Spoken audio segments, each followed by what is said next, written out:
पहले 2 क्वेश्चन हुए थे पॉपुलेशन के, है ना। चौथा क्वेश्चन है, तीसरा न्यूटन्स लॉ ऑफ कूलिंग के ऊपर है। तो उस जब न्यूटन्स लॉ ऑफ कूलिंग पढ़ेंगे तब तीसरा क्वेश्चन देखेंगे। पहले पॉपुलेशन के ऊपर के सारे कर लेते हैं, फिर रेट ऑफ डिसइंटीग्रेशन के ऊपर के करेंगे, ठीक है। वही रेडिएटिव डिके के ऊपर। तो अभी क्या करते हैं, क्वेश्चन नंबर 4 क्या दिया। 4 के अंदर the rate of growth of bacteria is proportional to the number present. 4 the rate of growth of bacteria is proportional to the number present if initially there were 1000 bacteria and the number doubles in 1 hour,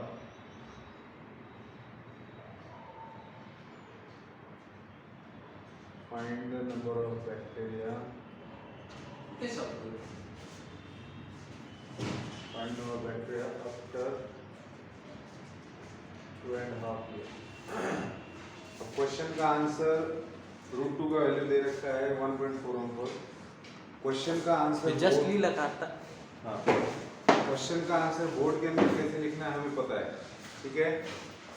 हम क्या करते हैं, हमें क्या दिया है, rate of growth of bacteria is proportional to the number present. तो इनी total number of bacteria at any time t will be p। तो dp by dt will be the rate of change in number of bacteria। so dp by dt is proportional to p। ये चीज दे रखी है। इसके पहले क्या क्या होगा कि p क्या होगा, number of bacteria at any time p, then dp by dt change in rate of change in bacteria. तो dp by dt is proportional to p हो गया। तो आपके पास क्या है, dp by dt is equals to kp। dp by dt is equals to kp है। तो आपने क्या किया, इसको 1 by p dp is equals to k dt। तो दोनों साइड का इंटीग्रेशन करेंगे, 1 by p dp is equals to integration of k dt। तो आपको मिलेगा log p is equals to kt plus c। अब देखो मैं अब तक क्या करता था, पहले 2 क्वेश्चन में मैंने p is equals to e to power kt into e to power c लिखा था। उसके वजह यही तक स्टॉप कर दो, ये और आसान होगा कैलकुलेशन में। वो भी तो एक तरीका हमने देखा पहले 2 क्वेश्चन में, अब ऐसा वाला देखते हैं। तो ये हमारा हो गया general equation two find number of bacteria at any time t। तो ये आपका पहला इक्वेशन होता है। तो इनिशियल कंडीशन से आपको क्या मिलता है, c का वैल्यू मिलता है। तो इनिशियली क्या बोल रहे हैं वो, initially there were 1000 bacteria. Initially there were 1000 bacteria का मतलब क्या होता है, when t is equal to 0, जब शुरुआत, जब t 0 है तो पॉपुलेशन कितना है आपका, population in the sense number of bacteria कितने है, 1000 है। समझ आ रही बात। अब तक क्या लेते थे हम लोग, initially when t is equal to 0 p naught लेते थे। p इज इक्वल टू क्या लेते थे, p नॉट, क्योंकि शुरुआत की हमें संख्या दी नहीं रहती थी, तो आंसर जो भी आता था वो p नॉट के फॉर्म में आता था। अब एक नंबर मिलेगा आपको, क्योंकि आप पर्टिकुलर शुरुआत में आपके बैक्टीरिया कितने थे, जिस समय से आप गिनना स्टार्ट कर रहे हो उस समय आपके पास 1000 बैक्टीरिया थे। तो there were 1000 bacteria and the number doubles in 1 hour. एक और चीज बोल रखी कि 1 घंटे में नंबर डबल हो रहा है, मतलब 2000 हो रहे हैं। तो आपको 2.5 घंटे के बाद कितने आएंगे वो देखना है, 2.5 वर्ष, 2.5 ईयर में, 2.5 ईयर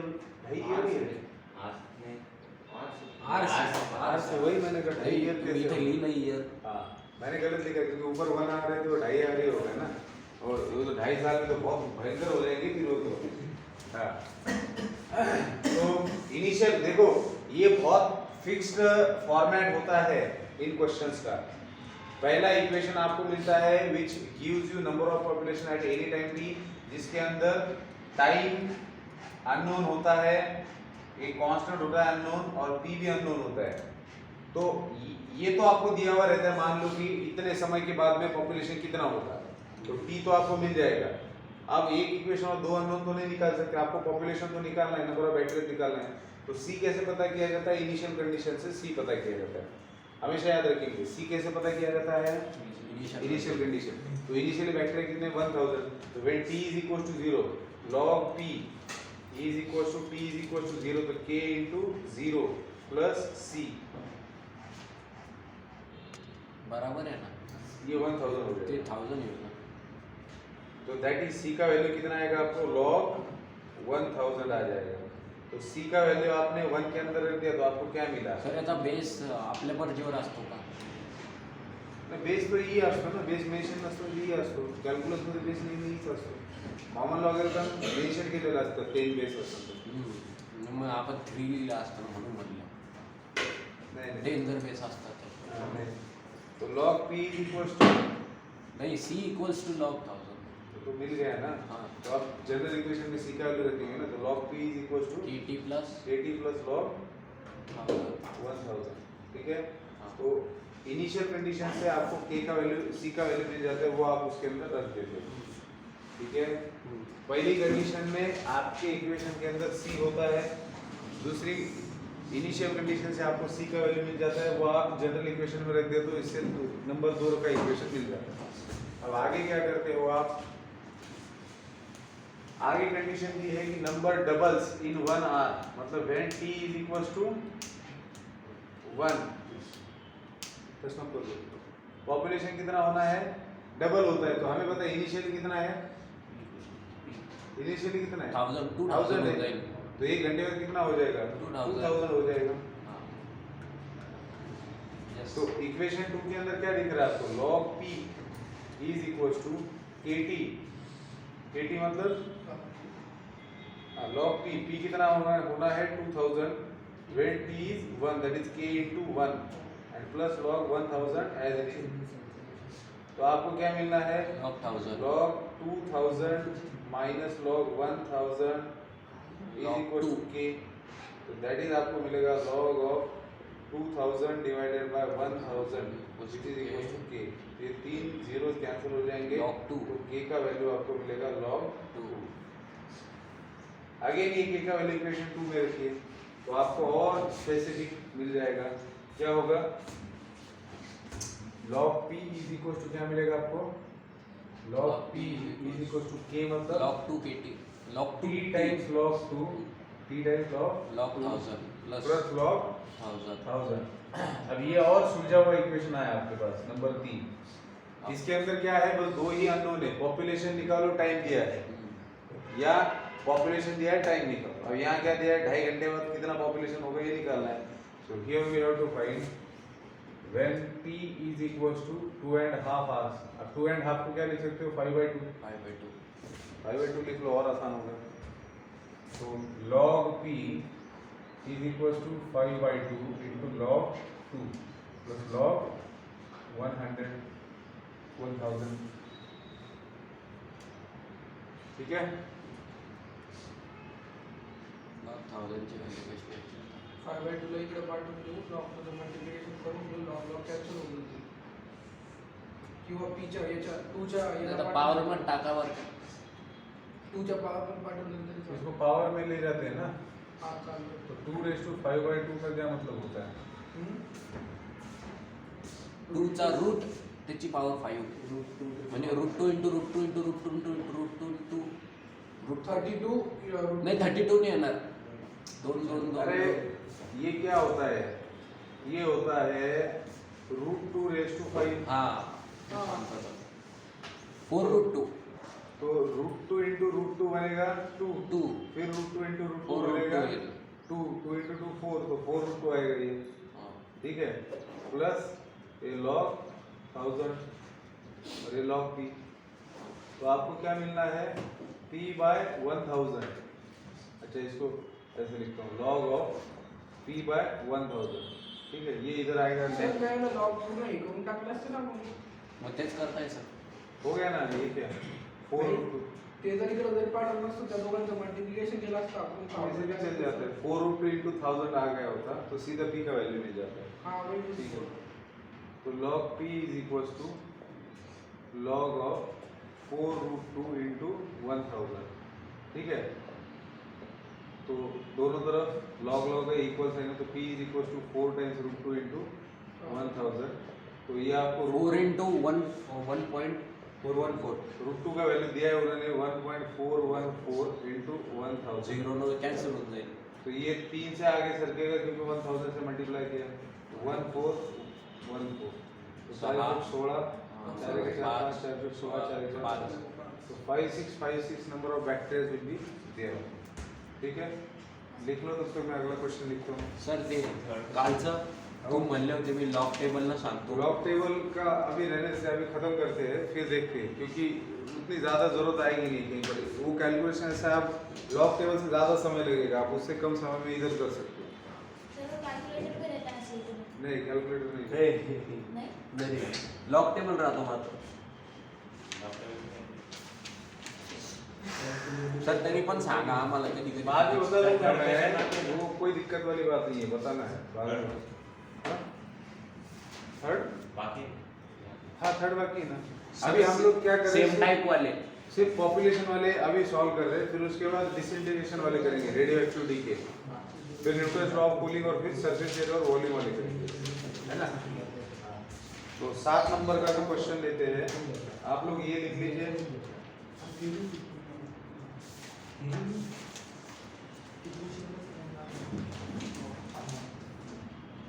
जाऊ दे, काल काय काय घेतलं तेवढं सांगितलं. फाइंड द बोलो का तो सर आता लिहायचं होतं नाही बाकी नंतर आता तुम्ही नंतर लिहून घ्या पुन्हा ते, ठीक आहे। रेकॉर्डिंग मी पाठवतो किंवा फोटो काढून घ्या, नंतर लिहून घ्या, प्रॅक्टिस बी होईल। असं बी तुम्ही प्रॅक्टिस करत नाही। माझा इंटरेस्ट संपत चालला बरं तुमच्या बॅचमधलं, मी पहिले तुम्हाला इंडिकेशन देऊन टाकतो। तुमचा जर सिरियसनेस नाही दिसला, रेकॉर्डिंग पाहणाऱ्यांनी बी लक्षात घ्या, माझ्या नादी नका लागू, मी जेवढं चांगलं आहे तेवढं मी बिघडलो ते बिघडून जातो। हां 24 पासून सवय येणार सर, म्हणजे डबल क्लास वगैरे.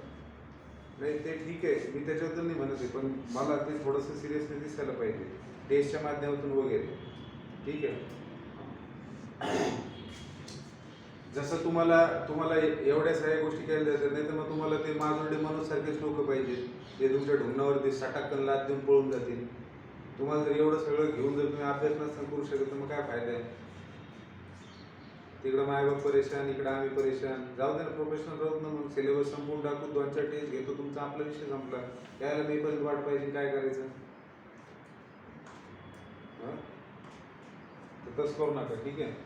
बघा पुढचा प्रश्न, find the population of a city. आता हे कसं असतं, आता लिहायला 2 मिनिटाचा वेळ लागतो, पण तुम्ही बोलत गप्पा मला 10 मिनिटं लागतो, मग काय फायदा आहे त्याला, ठीक आहे। एखाद्या वेळेस माणूस मनोरंजनमध्ये घेते, ज्यावेळेस तुम्ही सगळ्या गोष्टी व्यवस्थित करत असता।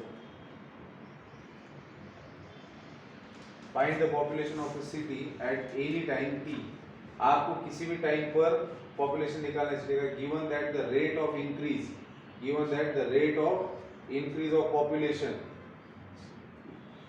is proportional to the population at that instance, and that in a period of 40 years the population increased from 30,000 to 40,000। अब इस क्वेश्चन के अंदर आपको समझना है कि क्या दिया है और कैसे दिया है।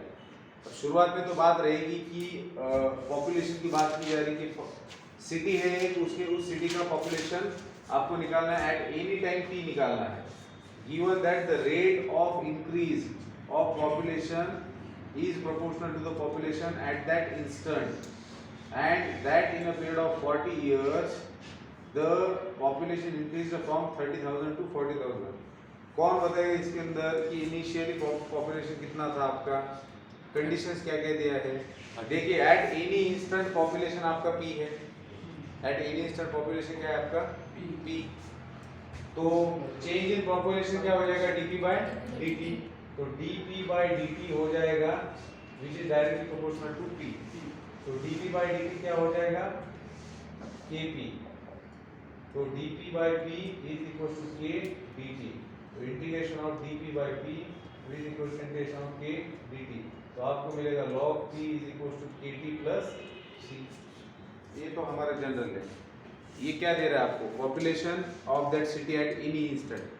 ये तो पूछा है ना, क्या पूछा है उन्होंने, find the population of a city at any time t, यही है वो।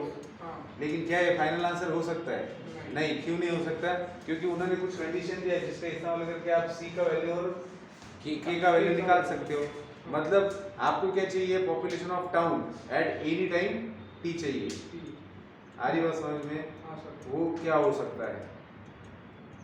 तो अब आगे जो दिया है उससे आपको क्या समझ में आ रहा है बताइए कि टी 40 years माने population 30,000 ते 40,000 in a period of 40 years the population increased from 30,000 to 40,000।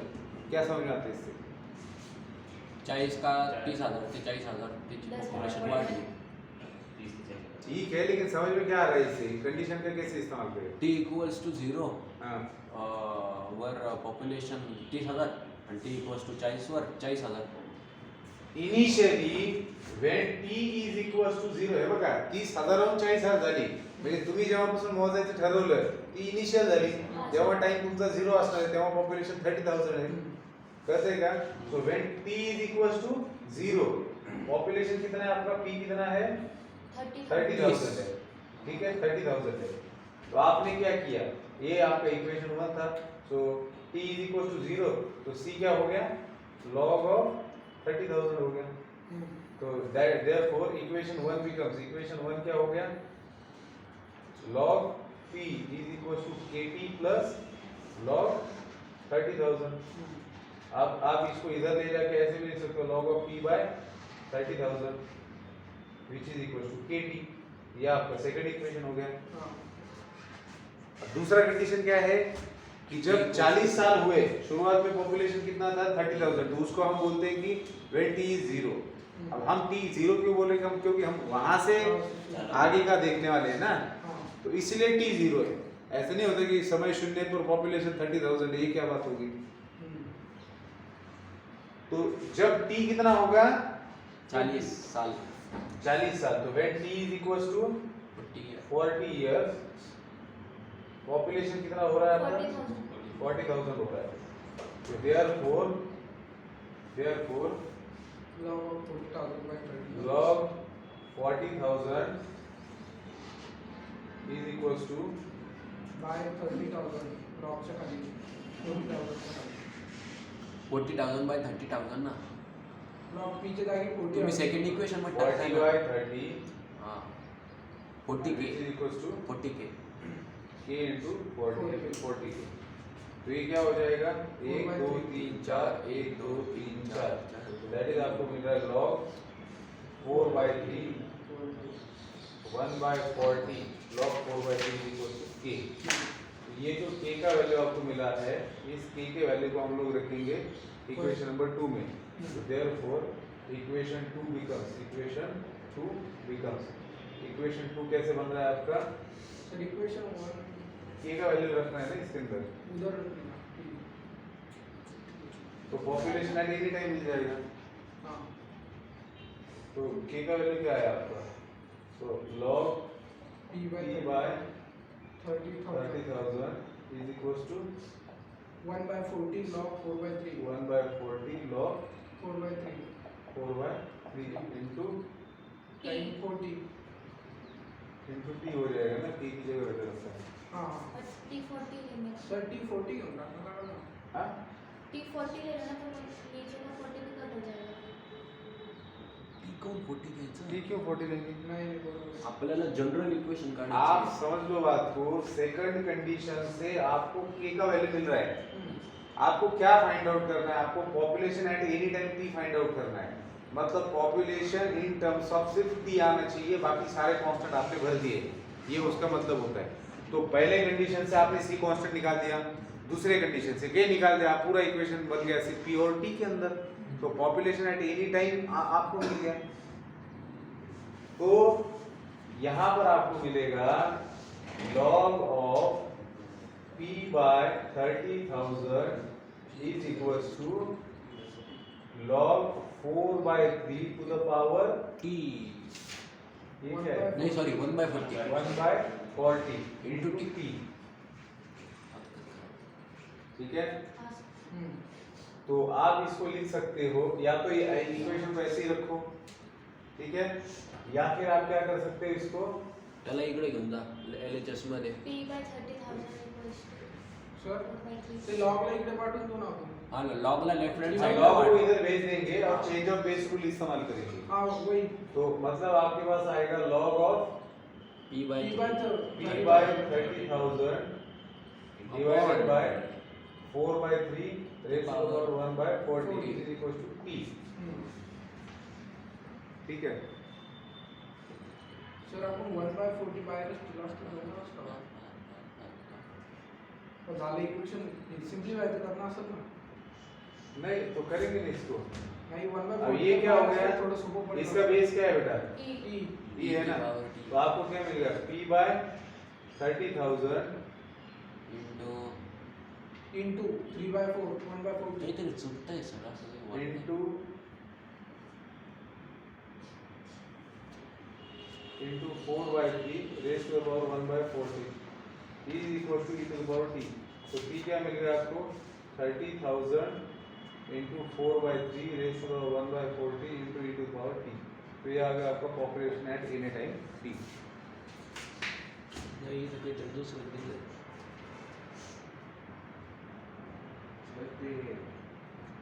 वरती इथं P by 40 देऊ शकतो ना आपण. log P by 30,000 is equal to T by 40 log 4 by 3. कुठं? T by 40 देऊ शकतो ना. अरे हाँ यार t by 40 त्याची power मध्ये स्पेस इतनी केले याला पावर मध्ये आणि घेऊन मग ते log कॅन्सल होते आणि ये जो यहाँ पर t था है ना, हाँ ये इसको इन्होंने लिखा t by 40, तो ये मैं t हटा देता हूँ, यहाँ पर हो जाएगा t by 40 और आसान हो जाएगा. ये भी आंसर सही है उनका और ये अपना थोड़ा सा अलग दिख रहा है लेकिन ज्यादा फर्क नहीं होता. आप क्या कर सकते हो इसको, ये थोड़ा और ये थोड़ा बहुत ही ऐसा दिख रहा है मतलब बहुत कुछ हमने किया. हाँ अब ये क्या हो गया, ये सही है बिल्कुल 1 by 40 t को t by 40 लिख दिया. अब ये पूरा पूरा ऊपर जाएगा और ये log log है दोनों साइड में, तो सीधा सीधा p by 30,000 is equals to 4 by 3 raised to the power t by 40.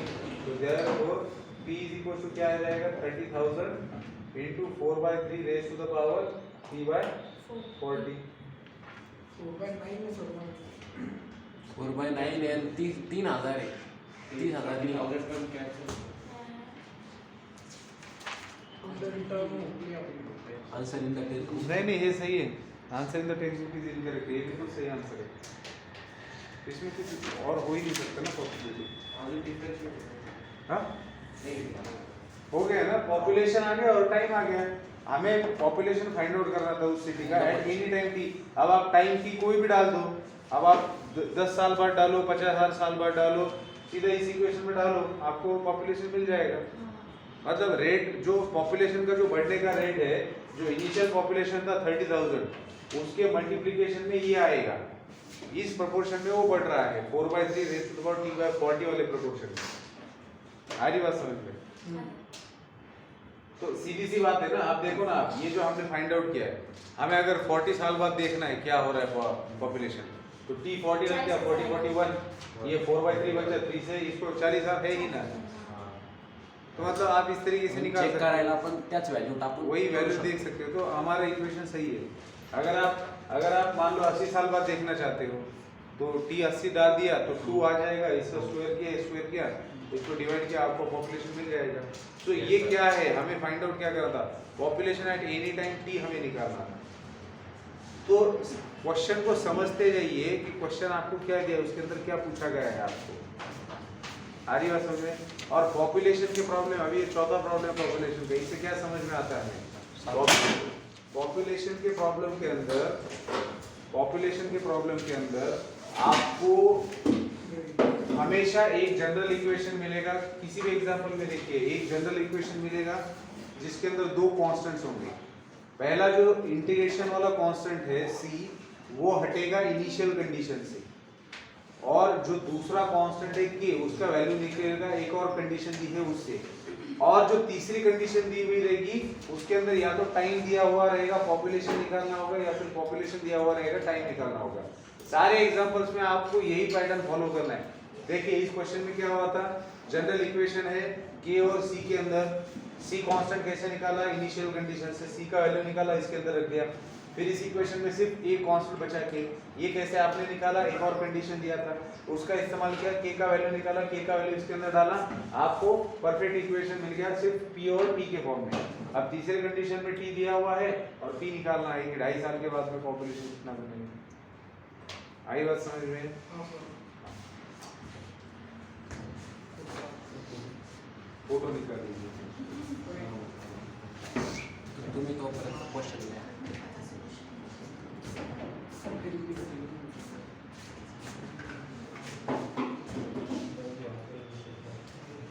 इकडचं राहू द्या, 7वा राहू द्या. यूज करणे राहू द्या ना तरी, हा वाटल्यास तो पण राहू दे.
तुम्ही रेकॉर्डिंग चालूच ठेवली.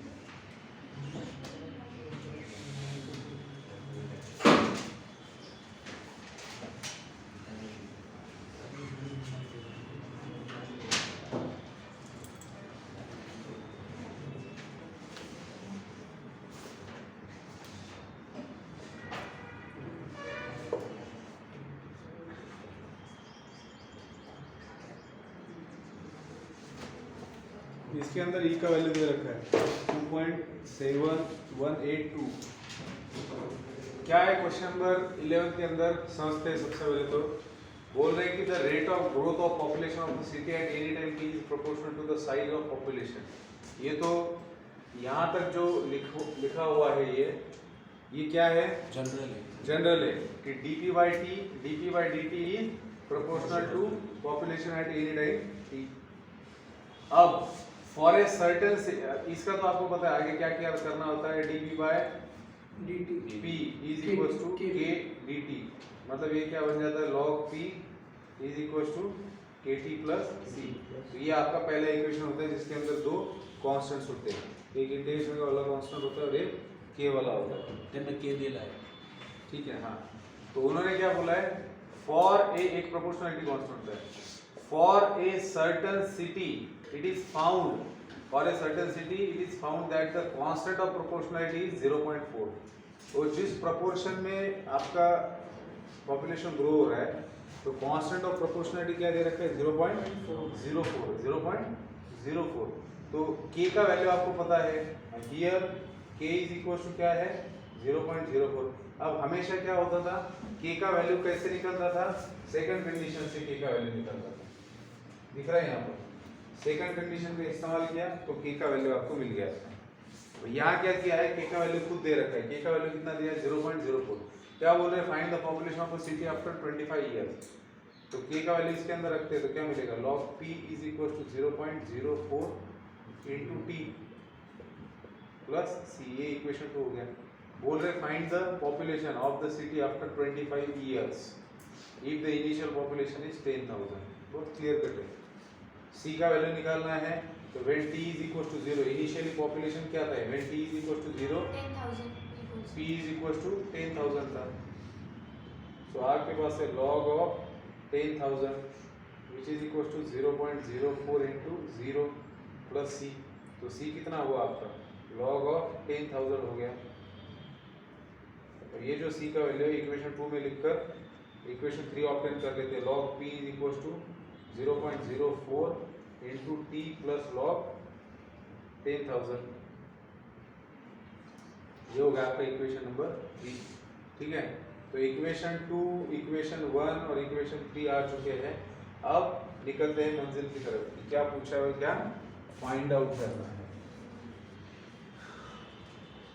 क्या पूछ रहे हैं, कितने साल बाद, 25 साल बाद पॉपुलेशन कितना होगा।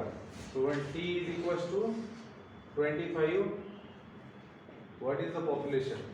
सो log p निकालना है। So log p is equal to 0.04 into t मतलब when t is equal to 25, so t is 25 plus log 10,000। ठीक है, तो इससे इसको मल्टीप्लाई किया तो ये हो जाएगा log ऑफ t बाय 10,000। ये इधर आ गया, माइनस हो गया और डिवाइड कर दिया, तो ये क्या हो सर जाएगा। आपण पीजी जुगाड नाही ना, हाँ ठीक है, तर ते रेस्ट लॉग पाठवलं असतं लॉगच्या नाही सध्याच वरती पाठवलं असतं सध्याच न करू। अभी रुको, सदस्य न करो। अभी रुको, अभी देख लो सिर्फ देखो अभी। हमें पी का वैल्यू चाहिए ना सर, ते 1 होऊन जातं, ठीक है, तो ये कितना हो जाएगा 25 चौक 100। ते 1 होऊन जाईल। ठीक है, या फिर कर सकते हो 4 इंटू 10⁻² लिख सकते हो। 25 चौक 100 आ गए तो राइट हैंड साइड से 2 zeros के डेसिमल दे दे तो 1.0। तो क्या हो गया ये p 10,000 p is equal to e⁻1 हो गया। इसको एक्सपोनेंशियल फॉर्म में लिखा। अब p का वैल्यू आपको फाइंड आउट करना है, तो p is equal to 10,000 into e का वैल्यू कितना दिया है 2.71282 7182 2.7182 1 2 3 4 1 2 3 4 तो p कितना आ गया 27182। तो 25 साल में पॉपुलेशन 10,000 से 27,182 कर जाएगी।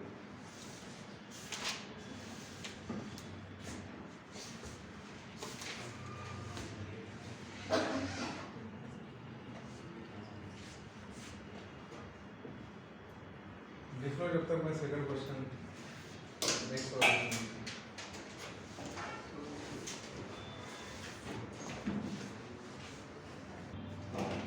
नेक्स्ट है बेटा हमारा रेडियो एक्टिव डीके। ठीक है, रेडियो एक्टिव डीके। देखो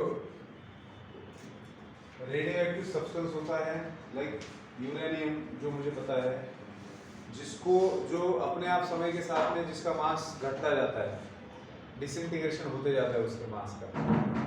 तो ये जो रेडियो एक्टिव सब्सटेंस है इसके मास में जो कटौती हो रही है that is proportional to the mass at given instant. तो जैसे हमने पॉपुलेशन के लिए इन जनरल शुरुआत में देखा था कि let T be the population at any instant T, तो dp by dt is the rate of change of population, rate of change of population proportional to the population at any instant. ये हमने चीज देखी थी ना। तो उसी तरीके से हम लोग क्या कहेंगे कि इनिशियली हमारे पास क्या है, let we have x amount of radio active substance,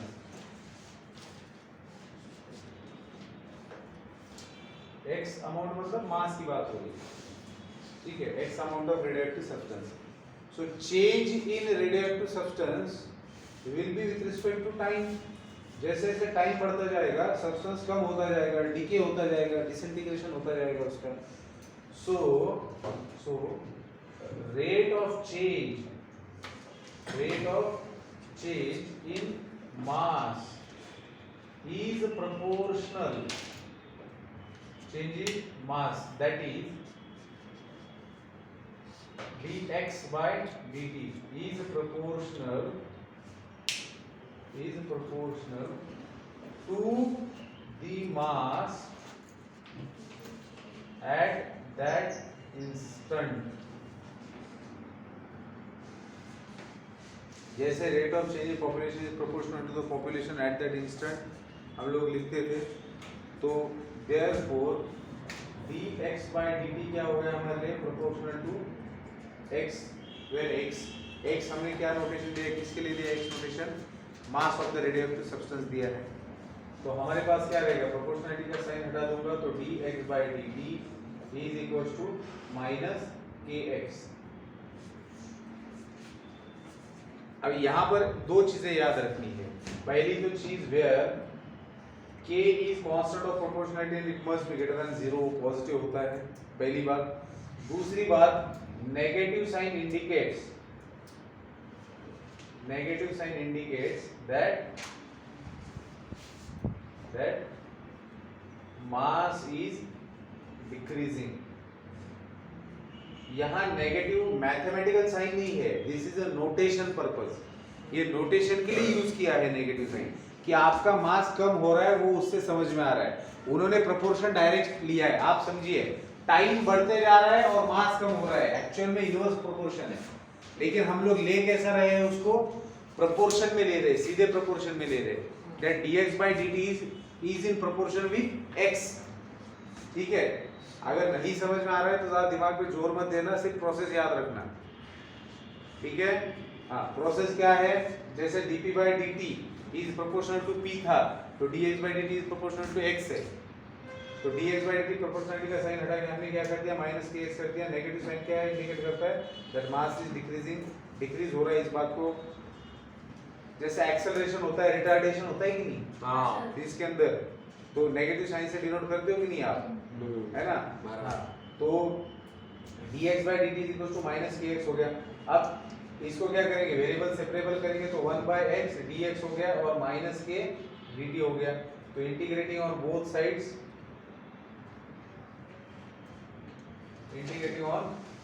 तो दोनों साइड्स का आपने मान लीजिए इंटीग्रेशन ले लिया, तो 1 by x dx is equal to minus k dt। हाँ, तो आपको मिलना है log x is equal to minus kt plus c। तो again x is equal to क्या हो जाएगा, e to the power minus kt into e to the power c। तो आपने x is equal to इसको बोल दिया a, जैसे हमने पॉपुलेशन में बोला था। इससे कोई फर्क नहीं पड़ता, आप एग्जांपल में सॉल्व करते हो, इसको ऐसा ही रखकर भी सॉल्व कर सकते हो, क्योंकि अगेन हमारे पास दो कांस्टेंट है, इनिशियल कंडीशन से एक कांस्टेंट हट जाएगा। हाँ, अब इसमें एक और मजेदार बात है, चलिए, तो इसको हमने लिख लिया a into e to the power minus kt। तो ये आपका हो गया, जो आपका सब्सटेंस है, रेडियोएक्टिव सब्सटेंस है, उसका मास है ये, तो कितना रेडियोएक्टिव सब्सटेंस आपके पास है एट एनी टाइम t। मतलब what this gives, this equation gives amount of radioactive substance at any time t। this equation gives, जैसे ये इक्वेशन क्या दे रहा था बेटा आपको, ये इक्वेशन क्या बताता है आपको, पॉपुलेशन ऑफ सिटी और town eight any time t। तो ये इक्वेशन क्या बताता है, ये c और k वाला इक्वेशन है ना, दो कांस्टेंट वाला इक्वेशन है ये, तो ये क्या बताएगा आपको, क्या बताएगा, mass of substance eight any time, इसके अंदर दो अननोन्स है। हाँ, तो दिस इक्वेशन गिव्स,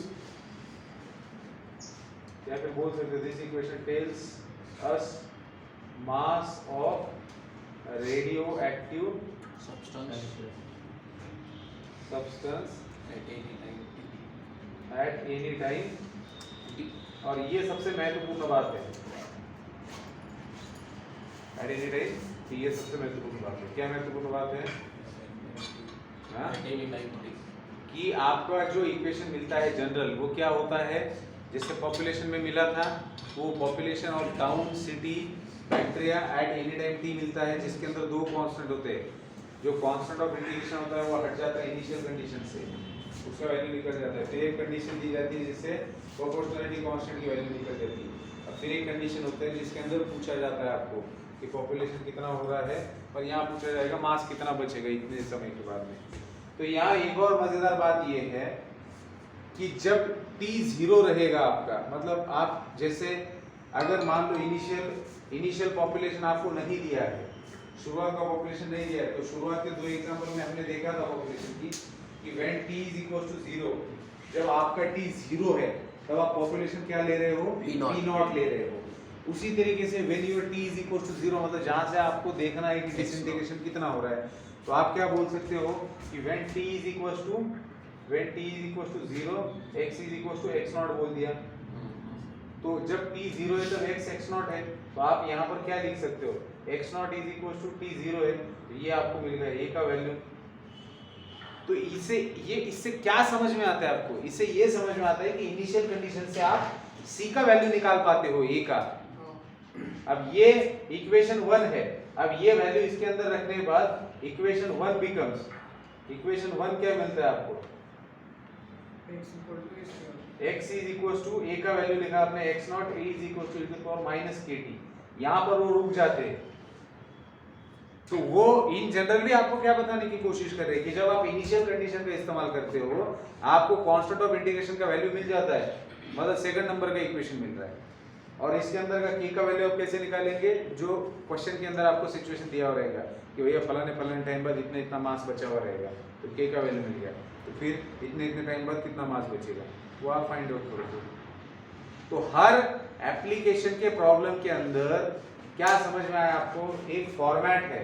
क्या फॉर्मेट है कि there is a relation between population and time, there is a relation between mass of radioactive substance with respect to time. तो आप करते क्या हो, आप डिफरेंशियल इक्वेशन खुद ही बनाते हो और उसको सॉल्व करते हो। तो डिफरेंशियल इक्वेशन कैसे बनता है आपका, तो rate of change in population is proportional with population at any time t, rate of change in mass of radioactive substance is proportional to mass of the substance at any instant। तो आपने differential equation बना दिया dp by dt is proportional to p, that is dp by dt is equals to kt। अब आपने इसको solve कर दिया तो आपको मिल गया relation between population at any time t। आ रही बात समझ में। फिर ढांचा क्या कहता है, आपने rate of change in mass of radioactive substance dx by dt is proportional to x, तो आपने लिखा dx by dt is equal to minus kx। फिर आपने उसको सॉल्व किया तो आपको क्या मिला, x is equal to e to the power minus kt into a या फिर e to the power c, मतलब आपको मिल गया relation between mass of the substance eight any instant eight any time t। अब उसको ये यहाँ तक का प्रोसेस सेम समझ में आ रहा है आपको। अब उसके बाद आप क्या करते हो, आप इनिशियल कंडीशन का इस्तेमाल करके कांस्टेंट ऑफ इंटीग्रेशन निकाल लेते हो, तो वो आपका पहला इक्वेशन बन जाता है। फिर आप k का वैल्यू कांस्टेंट ऑफ प्रोपोर्शनलिटी निकालने के लिए क्वेश्चन के अंदर एक कंडीशन दिया होता है उसका इस्तेमाल करते हो, और फिर जो दूसरा कंडीशन होता है उसके अंदर कुछ ना कुछ फाइंड आउट करना है। तो बेसिकली इनिशियल कंडीशन और पहला कंडीशन इस्तेमाल करके आपके पास ये जो रिलेशन ऑब्टेन होता है, इस रिलेशन में आपके पास 1 2 3 और 4 अननोन्स होते हैं। आ रही बात समझ में। x अननोन है, मास ऑफ द सब्सटेंस निकालना है एट एनी टाइम t, तो t अननोन है, x अननोन है, a अननोन है, k अननोन है। तो आप उन दो कंडीशन का इस्तेमाल करके a निकालते हो, मतलब कांस्टेंट निकालते हो c। फिर आप दूसरी कंडीशन इस्तेमाल करके, इनिशियल कंडीशन इस्तेमाल करके c निकाल दिया, पहली कंडीशन इस्तेमाल करके k निकाल दिया। अब k और c का वैल्यू आपको मिल गया, k और c का वैल्यू मिल गया ना, ये वो इक्वेशन है जिसके अंदर k और c का वैल्यू है, ठीक है ना। ये यहाँ पर ये इसके अंदर k, देखो ये इक्वेशन था, इसके अंदर k और c अननोन थे। फिर पहला कंडीशन इस्तेमाल किया, c का वैल्यू हट गया, ठीक है, तो आपको इक्वेशन मिल गया ये। अब ये इसके अंदर k दिया हुआ था ऑलरेडी, तो यहाँ पर k का वैल्यू हट गया, फिर c का वैल्यू हट गया। तो ये जो इक्वेशन मिला है इसके अंदर आपको क्या दिखाई दे रहा है, सिर्फ दो अननोन है, और उसमें सिर्फ एक दिया जाता है तो दूसरा फाइंड आउट करते हैं। तो सारा खेल यही चलने वाला है। तो ये बहुत क्लियर कट फॉर्मेट है या नहीं। पॉपुलेशन के बारे में जो है वही अमाउंट ऑफ सब्सटेंस के बारे में, वही न्यूटन लॉ ऑफ कूलिंग के अंदर है कि बॉडी के टेम्परेचर की बात की जा रही है। अब कोई भी बॉडी है, बॉडी मतलब ये मत समझना कि हमेशा ह्यूमन बॉडी की बात हो रही है, बॉडी मतलब ऑब्जेक्ट की बात हो रही है। किसी भी ऑब्जेक्ट का जो टेम्परेचर होता है, न्यूटन का क्या कहना था कि जो आपके बॉडी के अंदर जो कोई भी बॉडी है, उस बॉडी के टेम्परेचर के अंदर जो चेंज होने वाला है वो विद रिस्पेक्ट टू टाइम होगा कि नहीं होगा। लेकिन न्यूटन का कहना है कि वो विद रिस्पेक्ट टू टाइम तो होता ही है, चेंज इन बॉडी टेम्परेचर, लेकिन वो रिलेटिव कॉन्सेप्ट है।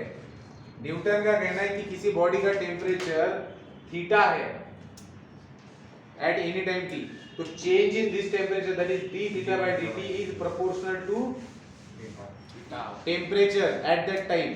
बोल सकते हो क्या ऐसा? हाँ ना, law of cooling होता है। न्यूटन कहता है कि भैया जैसे आप तो पॉपुलेशन वो देखते आ रहे थे हम लोग, यहाँ थोड़ा सा चेंज है। आपके बॉडी के अंदर का जो टेम्परेचर है, बॉडी का जो टेम्परेचर है, उसका रेट ऑफ चेंज जो होता है that is proportional to the difference between temperature of body and surrounding temperature. Theta one अगर मैं सराउंडिंग टेम्परेचर बोल रहा हूँ, आ रही बात? मतलब आप समझिए ना, कोई एक बर्फ का टुकड़ा रखा है, वो हमारा ऑब्जेक्ट है और उसका टेम्परेचर है 0 डिग्री। अब बाहर का टेम्परेचर जितना है तो इसका 0 डिग्री और बाहर का, उसमें जो भी टेम्परेचर है वो तय करेगा कि बर्फ को पिघलाना है या और सघन बनाना है या एज इट इज रखना है। अगर आप बर्फ को फ्रीजर में ही रख देते हो तो सराउंडिंग का टेम्परेचर उसका मैच कर रहा है, तो डिफरेंस 0 आ रहा है, तो चेंज आएगा ही नहीं।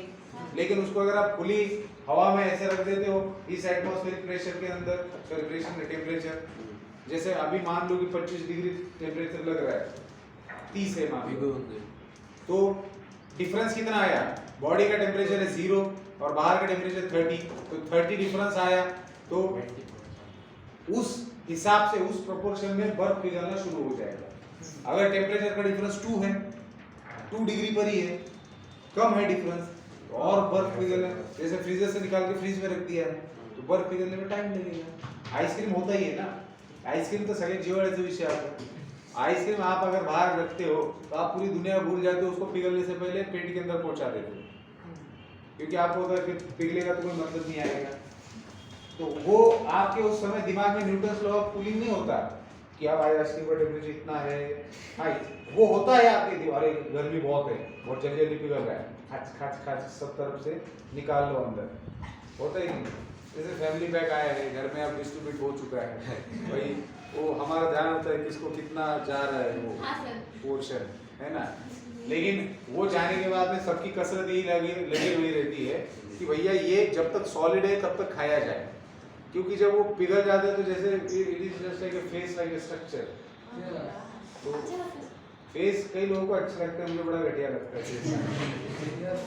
तो फेस में वो मजा नहीं है। तो आइसक्रीम अगर खाना है तो मैं आपको आइडिया दे देता हूँ, जैसे अमूल का आइसक्रीम है, अगर आप लेके आते हो तो ज्यादातर आप उसको फ्रोजन डेजर्ट मत खाते जाइए।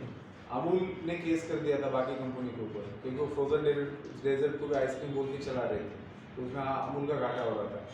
जैसे जैसे जैसे हमारे जैसे टीचर है तो बढ़िया पढ़ाते हैं, लेकिन कुछ लोग मतलब ऐसी कुछ भी करते हैं। तो अमूल जो है उसने लिख दिया कि भैया जो आप लोग आइसक्रीम बेच रहे हो आइसक्रीम नहीं फ्रोजन डेजर्ट है, तो लोगों को पता चले इसलिए बड़े अक्षर में लिखना है। तो कोर्ट ने डिसीजन दे दिया, जैसे आप अगर कोई भी आप ले लेते हो ना अभी मार्केट में आइसक्रीम होता ही नहीं है, वो फ्रोजन डेजर्ट होता है, तो डालडा वगैरह होता है उसके अंदर, तो उसके आप देखना उस डिब्बे के ऊपर वेजिटेबल ऑयल रहते हैं। हाँ, तो वेजिटेबल ऑयल में तो डालडा बोलते हैं, डालडा। तो उसके अंदर क्या होता है, वो वहां पर लिखा हुआ क्या रहता है, फ्रोजन डेजर्ट, बड़े अक्षरों में लिखा। पहले क्या करते थे, एकदम बारीक लिखते थे वो, किसको पता है, और इतना कौन होशियार है, हमें तो कुछ भी मिल जाए तो हम ठंडा खा लेते हैं, तो फ्रोजन डेजर्ट लिखते थे। तो हाँ, ये आइडिया मैं बता ऐसी जनरल नॉलेज की होता है, जब आइसक्रीम लेके आओगे ना घर पर, तो एज इट इज फ्रीजर के अंदर, क्योंकि लेके आने में थोड़ा पतला होता है ना, तो हम थोड़ा वेट करते हैं, तो फ्रीजर के अंदर रखते हैं। तो वैसे ही मत रखना, पता नहीं क्यों कागज की वजह से ना वो सॉलिडिटी बनती नहीं है, तो उसको है ना बर्तन में निकालिए स्टील से, और फिर बर्तन रख दीजिए, ऐसा जमेगा ना वो बर्तन में, मार मार के खाना पड़ेगा, मतलब एंजॉय कर सकते हो उसको आप। ते त्याचं काय म्हणता, त्याचं ते न्यूटन लॉचं एक्झाम्पल आहे, कोणती पण गोष्ट आपल्याला थंड गरम जाणवती ते तिचं टेम्परेचर नसतं। वो तो थ्योरी ऑफ रिलेटिविटी, मतलब नहीं ते नहीं, ये न्यूटन लॉचं एग्जांपल नहीं, न्यूटन्स लॉ नहीं है बेसिकली। वो क्या, देखो न्यूटन्स लॉ भी तो क्या कर रहा है, हर चीज के पीछे रिलेटिव ही है ना। टेम्परेचर डिफरेंस म्हणू लागलो मी, नहीं वो मैं समझ गया, लेकिन आप जो बोल रहे हो काय ना, म्हणायचंय मला, आपका ये कहना है कि पानी अगर गर्म है हाँ। तो आपकी त्वचा को वो गर्म लग रहा है इसलिए नहीं कि पानी गर्म है। हाँ। आपकी अगर उंगली फ्रीजर में से निकालेंगे आप और उसमें डालेंगे तो पानी की गर्माहट कम लगेगी आपको। क्या मतलब ऐसा नहीं। तो आपको जो ठंडा और गर्म लगता है वो डिफरेंस पर ही रिलेट करता है ना, टेम्परेचर डिफरेंस। Temperature difference. हाँ। तो उसी को भाई न्यूटन से आगे जाके आइंस्टाइन ने थ्योरी ऑफ रिलेटिविटी लगाई है वहां पे। बच्चे को भी हर चीज रिलेटिव है। हम ते हे टाइम सोबत तो डिफरन्स रिलेटिव्ह आहे. ठीक है वो, लेकिन मैं आगे की बात बता रहा हूँ। अच्छा तुम्ही चालेल. हाँ, मैं रिलेटिविटी की बात कर रहा हूँ। हर दुनिया में हर चीज रिलेटिव है। Yes sir. सारी बात समझे, हर चीज रिलेटिव है। हाँ, चलिए तो ये रेडियो एक्टिव डीके वाला है। ये जो मैंने लिखवा के दिया है ये जनरलाइजेशन है, हर जगह पे यूज होगा। ठीक है, हर जगह पे यूज होने वाला है। सर म्हणजे साधा शब्दात एक ढाचा आहे त्याच्यात दोन अननोन आहेत ते काढायचे. बस जैसे हमने पॉपुलेशन के लिए देखा था ना, वो ऐसा ढांचा है ये। इसी का इस्तेमाल करके आप लोग क्या करेंगे, जैसे पॉपुलेशन के क्वेश्चन सॉल्व किए वैसे ही rate of integration, rate of disintegration के सॉल्व करेंगे। हाँ, घुसत्या मोबाईल मध्ये असे तरी तुम्ही काय तुम्हाला शिकव आरने तुम्ही तर लय गेलं 20 मिनिटं लेट आले खायच्या चक्कर मध्ये। अर्धा तास ना, मी टाइम नव्हतं बघितलं। 26 मिनिट काय म्हणजे तुम्ही एक तर लेक्चर झाले खाऊन या, त्यात तुम्ही पार्लेजी सोबत आणा, तुम्ही 2 प्रॉब्लेम झाले खात्या। ते त्यांचं ते तर त्यांनी आज केलेले, पण तुम्ही वर्षानुवर्ष अभ्यास नाही करते त्याचं काय? हा नालायक लेट येतो, तो नालायक लेट येतो झोपेतून उठण्यामुळं।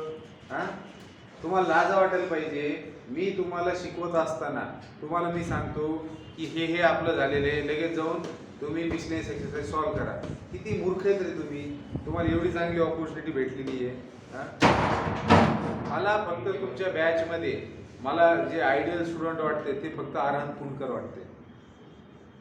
आरहंत म्हणजे असं पोरग आहे, एक तर क्लासमध्ये मी त्याला आजपर्यंत कधी वाह्यात बडबड करताना पाहिलेलं नाही, बिलकुल शांततेत ऐकतो। आणि तुम्ही त्याचे मार्कही पहा, त्याच्या प्रत्येक टेस्टमध्ये 80च्या वर मार्क आहे टेस्टमध्ये। ज्या व्हेक्टरच्या टेस्टमध्ये सगळ्यांचं पाणी निघालं होतं, पोरांनी पाहून लिहिलं होतं, 84 मार्क येतात त्याच्यात। त्याच्या वडिलांना मी मेसेज टाकला होता, म्हणलं तुमच्या पोराला 100% येणार आहे सीईटी मध्ये। त्याच्या वडिलांना वाटलं तसं झालं तर लय चांगलं आहे म्हणे, पण ते असं पण येईल म्हटलं 100%, कारण त्याची कन्सिस्टन्सी एवढी म्हटलं की जबरदस्त, ना ॲबसेंट राहतोय। आणि सगळ्यात महत्त्वाचं काय आहे की जे सांगितले ते करते। आता तुम्हाला याच्याशिवाय मिरची लागणारच नाही। तुम्ही सांगू का, तुम्ही आज त्याच्या अर्धे बी नाही घेत। हां, परफॉर्मन्सच्या बाबतीत, बुद्धीच्या बाबतीत नाही म्हणते, परफॉर्मन्सच्या बाबतीत तुला नुसतं वाटते की आपलं 100% यावे, तू गैरती पोरायसोबत कंपॅरिझन करते। कंपॅरिझन स्वतःसोबत कर ना। आपल्याला काय सांगितलेलं आहे, केलं का आपण पुस्तक, त्याचं पहिले डोकं लावायचं ना।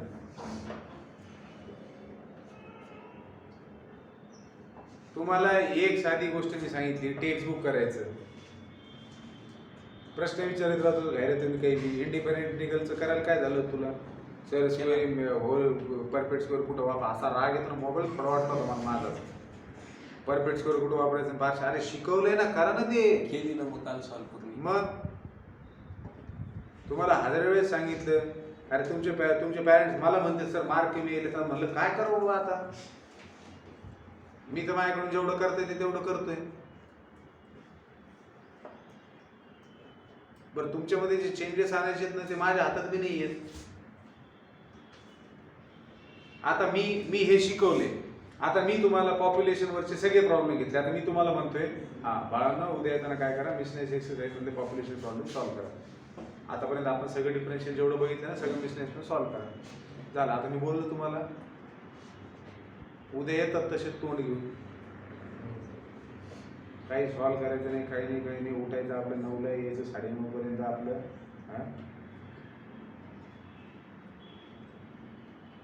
अरे तेव्हा गोष्टी क्लिअर झाल्या असत्या काय, जेही म्हणजे लय भारी काय, तुम्हाला हेच सुधारणा झाले, हे शिकवलं, मिसलेनियस केलं, लगेच टार्गेट मधले क्रिटिकल कॉम्पिटेटिव्ह केले, नाही तर हे झाल्यानंतर लगेच सेंगेचं एखादं पुस्तक आपण मेन्सचं केलं असतं, सीईटीच्या ऐवजी NIT ला लागलो असतो आपण। पण आपला प्रॉब्लेम आहे की आपल्याला कळत असताना बी आपण मेहनत घ्यायचं नाही म्हणतो ना.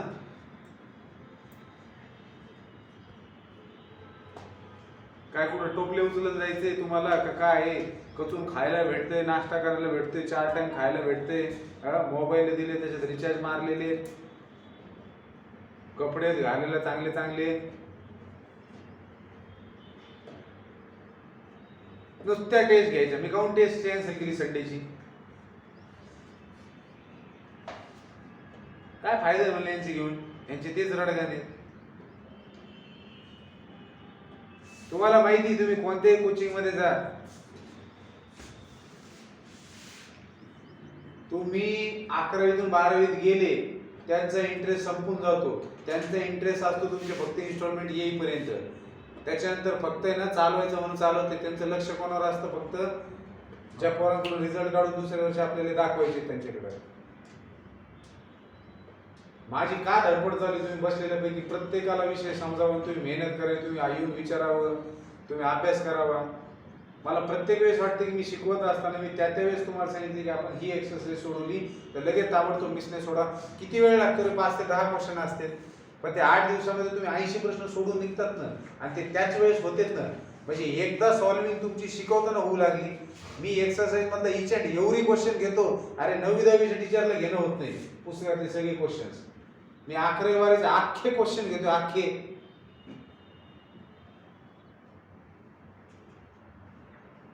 फक्त माझ्यामध्ये दिखावपणा नाहीये, फुगीरपणा नाहीये. जे बाकीचे टीचर्स करतात ना की काहीतरी कुठलची तरी नोट्स उचलायची, काहीतरी, मी टेक्स्ट बुक अख्खं घेतोय, 12वीचं पार्ट 1 पार्ट 2 अख्खं.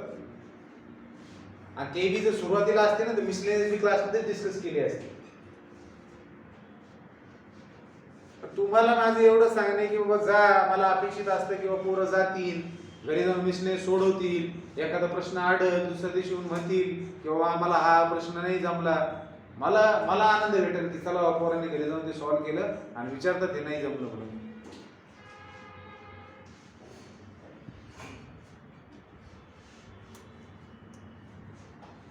तुमच्यामध्ये बुद्धिमत्ता आहे, तुम्हाला सुविधा आहे, आणि तरी जर आणि शिकवणारा माणूस एवढा भारी की तुम्हाला कळते. अरे मला कळत सुद्धा नव्हतं 11वी वरला मॅथमॅटिक्स. मला तर असं शिकवणारा असतं ना तर आज औरंगाबादमध्ये काय टाप होती, पोरांना मॅथ्ससाठी सफर व्हावं लागलं असतं. IIT FIIT बाहेरच्या लोकांकडून शिकायची गरज पडली असती का? माझं एज्युकेशन ज्या आणि मला शिकवणारे लोक आजही मार्केटमध्ये शिकवत आहेत. म्हणजे माझ्यासारख्या बुद्धिमान पोराला जर त्यावेळेस ते कळत नव्हतं आणि आज तुम्हाला विषय कळत असतो तर तुम्हाला मेहनत नाही घ्यायची तर तुम्ही बघा कुठं स्टँड करताय. फक्त मेहनती वाचून चाललंय तुमचं, लक्षात घ्या. फक्त मेहनती वाचून. तुमच्या पॅरेंट्सला बी त्या गोष्टीची हळहळ व्यक्ती होती. तुम्ही काय गतिमंद मतिमंद आहेत का? तुम्हाला कळत नाही. खाताना तुम्ही जेवण सांडतात अंगावरती 10 ठिकाणी. एवढे येडे आहेत का तुम्ही? खायचा चावना कळतो, राहायचं कळतं, कोणता ड्रेस घालायचा, कोणती टोपी घ्यायची, कोणता फॅशन सेन्स चालू आहे. चला मानलं असतं मी एखादा येताना बटणं खालीवरी लावून येले, शर्ट उलट घालून येले, त्याला कळना झाले भांग कसा पाडायचा आहे. ते कसं कळतं सगळं? याचा अर्थ इंटरेस्ट दुसऱ्या गोष्टीमध्ये चाललाय. फालतू गोष्टी करायच्या, घड्याळी घ्यायच्या 4-4, 5-5 हजाराच्या. ते कसं कळतं? 200 रुपयाच्या घड्याळीत बी काम होते, 700 रुपयाच्या घड्याळीत बी काम होते टाइम पाहायला. 20-20 हजाराचे हेडफोन घ्यायचे. एवढ्या सुविधा आणि अभ्यासाच्या नावाखाली काहीच नाही. घरच्यांनी ताण घ्यायचं पुन्हा तुमचा. चष्मे आले, चष्म्याच्या फ्रेम बदलायच्या, अंडाकृती चष्मे घ्यायचे, ओव्हल शेप घ्यायचं. कहून ट्रेंड फॉलो करतोय मी.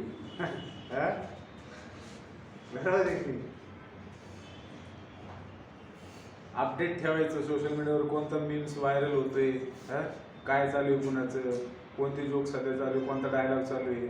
म्हणजे तो क्लासमध्ये मारतोय, मग मी भयान घेईन, मग पोरी हसतील, मग मला भारी वाटतं. मग मी किती भारी मी राखण. मग एक सर आहे, एक मूर्ख सर आहे, ते टेस्ट घेते दर आठवड्यात. आणि मग आम्ही काय करतो, आम्ही बघून लिहितो. आम्हाला वाटतं ते येड आहे. येड नाही ते, त्याला सगळं कळते.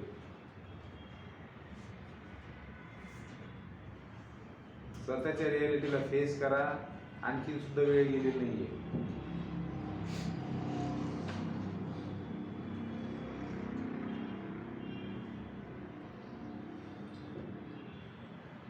तुम्हाला एवढं क्लिअर कट मी सांगितलंय की तुम्हाला पुस्तक पूर्ण करायचंय. हा ह्याला त्या टेस्टला तुला मार्क कमी आले होते, याला म्हणलं मी तू पुस्तक पूर्ण केलं का? हा जर एक्सरसाइज केली मिसलेस नाही केली, मेसेजचा पुन्हा रिप्लाय नाही दिला. नाले म्हणलं इतके सांगून मी पुन्हा तेच म्हणलं रडगानं. किती वेळ सांगितलं मी, अरे टेक्स्टबुक करा आणि मग बघा रिझल्ट नाही आला तर करा ना 10 वेळेस टेक्स्टबुक. का नाही होऊ शकत तुमच्याकडून 10 वेळेस टेक्स्टबुक? चालू मध्ये एकदा होती, क्वेश्चन मार्क करून ठेवा. सर मला इंटिग्रेशन नाही जमत, सर माझं हेच राहिलं, सर माझं ताटवणच झालं, माझं ताटच बाकी राहिलं. तू हात धरले का कुणी, का बांधून ठेवले तुला नाही करायला? कोणी पुण्याला जातंय फिरायला मध्ये, कोणी कुठं जातंय, रस काय घरच्याची गाडीच निघणार झाली तुम्ही नाही आले सर, नाही तर पुण्यात एंट्री नाही देणार. नाही चेतन साहेबांनी घेऊन येण्याशिवाय पुण्यात एंट्री नाही. हा काय त्यांची, अरे ते भिकारीची पोरं बघा ना, झोपायला जागा ना, खायला प्यायला काही ना काय. हा जाता येता सिग्नलवर बघत जा, चालते डोर करीत आपलं तोंडवर करून रस्त्याने बी आजूबाजूची परिस्थिती पाहायची नाही, काही नाही. कशाला होईल चेंज काही?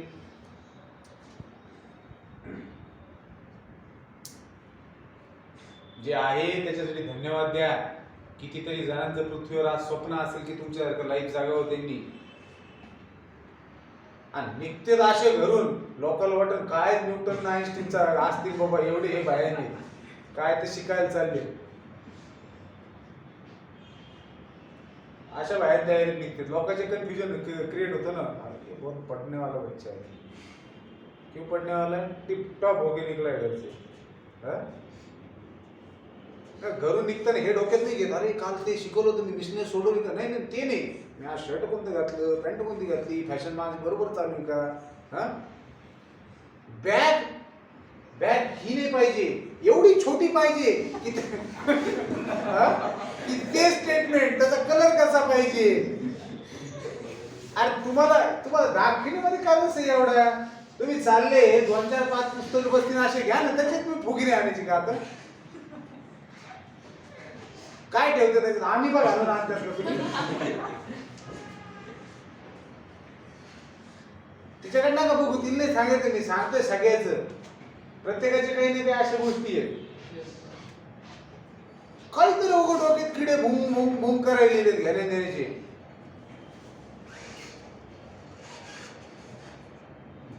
मला एकच म्हणणे की टेक्स्टबुक कम्प्लीट करून टाका, काही ठेवू नका मागे.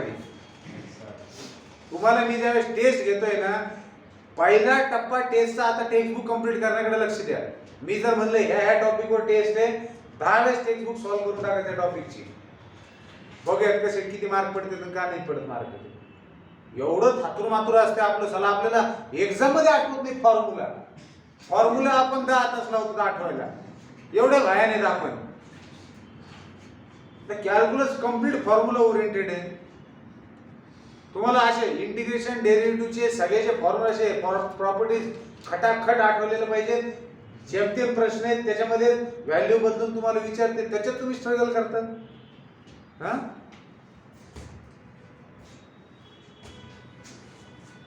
काय मार्क आहेत? 40, 42, 44, 48, 60 लय झालं. स्वतःला अनालिसिस करा. 60 मार्क तुम्हाला लई एफर्ट्स न घेता आलेले. विचार करा, थोडे एफर्ट्स घेतले तर 60 चे 80 होतील, थोडे घेतले तर 80, 100 होतील.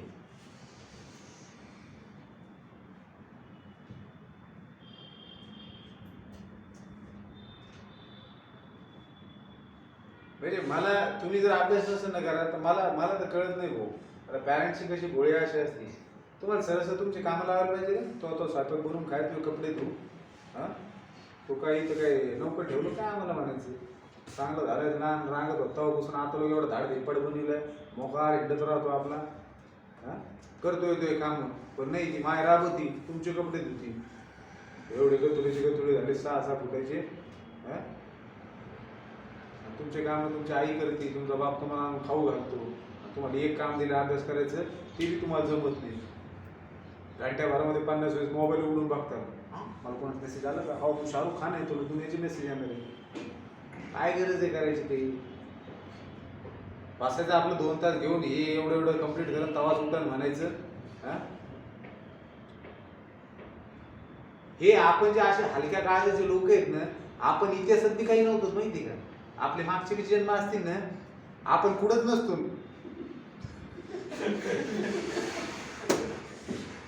आपण हे शिवाजी महाराज वगैरे इतिहास घडवलेला आहे त्याच्यामध्ये आपण आहे ना मावळ्यामध्ये शेवटी कुठे बी नसतो ना आपण फक्त मुघलाकडून मार खाण्याची जनता नव्हती त्याच्यामध्ये लक्षात आलं का म्हणजे आपण तिथं बी समजा आता मोहीम निघाली शिवाजी महाराज कुठे मोहीम झाली घेऊन तिथे बी आपण नसतो अरे हो बाप कोण जाईल घोड्यावर कोण जाईल लढवल तीन म्हणा अंगावर तलवार घेऊन त्याला कोण मारेल म्हणजे असं नका समजू की आताची परिस्थिती बदलली आम्ही त्या काळात असतो तर महाराजांच्या सोबत राहिलो असतो आपले लढाई केल्या असत्या ते तानाजी सोबत काढा चढणार आहे ना आपल्यातले कोण नव्हती ना आपल्यातल्या मनोवृत्तीची नव्हती आपलं काळीच पाणी झाला तर अंगार पाहून नाही ठीक आहे अंगार पाहूनच मागं पळाले असते ते काढा चढायचं तर लय लांब राहिले आपण ज्या वृत्तीने जगतोय ना आपण मुंग्याला जेवण खाऊ घालायचेच कामाचे बाकी काही नाही ते बी ह्यासाठी म्हणते की त्यांना खाऊ घालायला पडणे लागत फक्त साखर टाकायचं काम करायचंय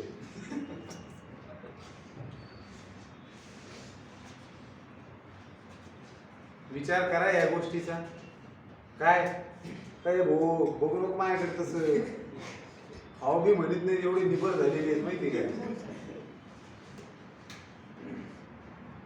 शेवटचा कालावधी असा 5-6 महिन्याचा असा मस्त अभ्यास केला पाहिजे त्याला 7-8 किलो वजन कमी झालं पाहिजे भूक ताण विसरली पाहिजे घरच्यां तुमची काळजी पडली पाहिजे पोरग काय अभ्यास करायला काय नो पुस्तकच खाऊन टाकतं काय नाही त्या दिवशी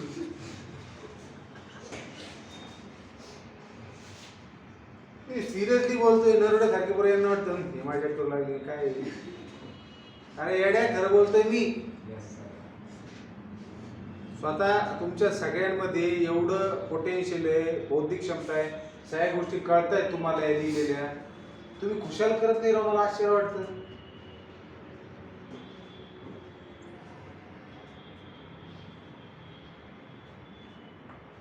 कोणी तुमच्या कोणाचं चांगला बिझनेस सेट आहे का घरच्याचं ते जाऊ द्या नसेल करायचं नका करू मला असं वाटतं जास्तीत जास्त आपण बुद्धीच्या आधारानंच पोट भरू शकतो लक्षात आलं का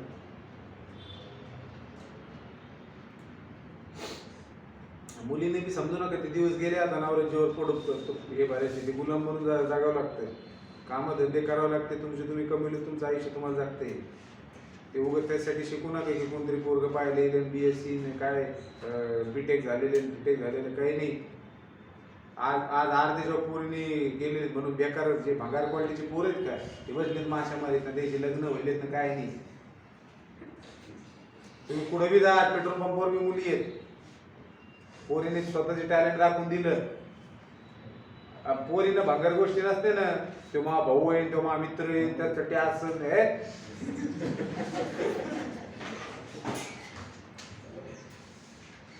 पोरांची रिकामी राडी चालू राहतात ना बिनकामाची डिस्ट्रॅक्शन होण्यासाठी लई गोष्टी पोरीनं काही घेतलेली नाही त्याच्यामुळे तुमचा विषय आणखी गंभीर होणार आहे तुम्ही लक्षात घ्या कळतंय का तुम्हाला मुली अशा साठ पुढे निघून जाणार आहे तो तुमचा कार्यक्रमच आटोपलेला समजून घ्या त्याच्यामुळे तुम्हाला मेहनत जास्त करणे आणि तुमच्यामध्ये बी कॉम्पिटिशन आहे मुली म्हणजे लगेच तुमच्याबद्दल नाही बोलत मी तुमच्यात बी कॉम्पिटिशन आहे भयान अभ्यास करणारे पोरी आहेत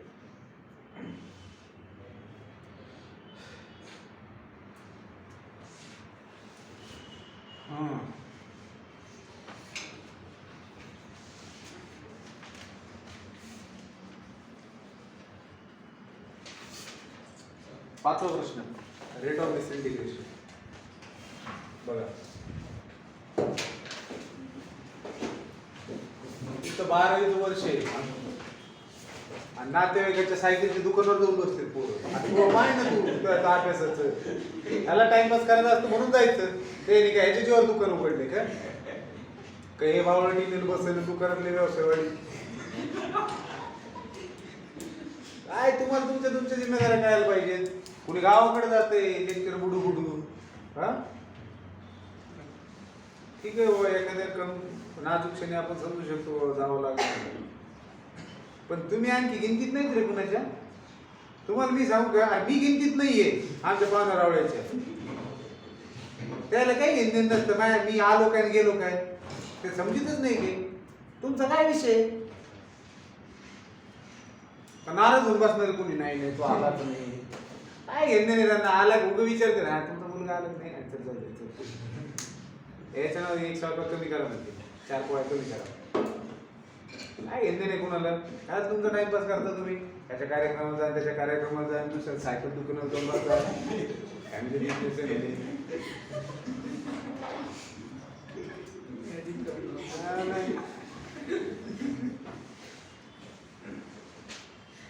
रेट ऑफ डिसइंटिग्रेशन.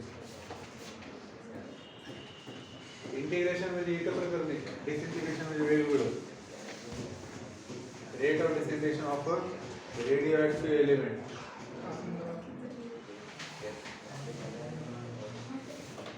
अकरावीचा क्लास नाही का? आहे ना.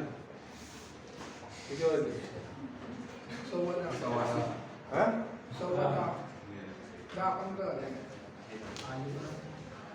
ठीक आहे, उद्या त्याला पाहूया.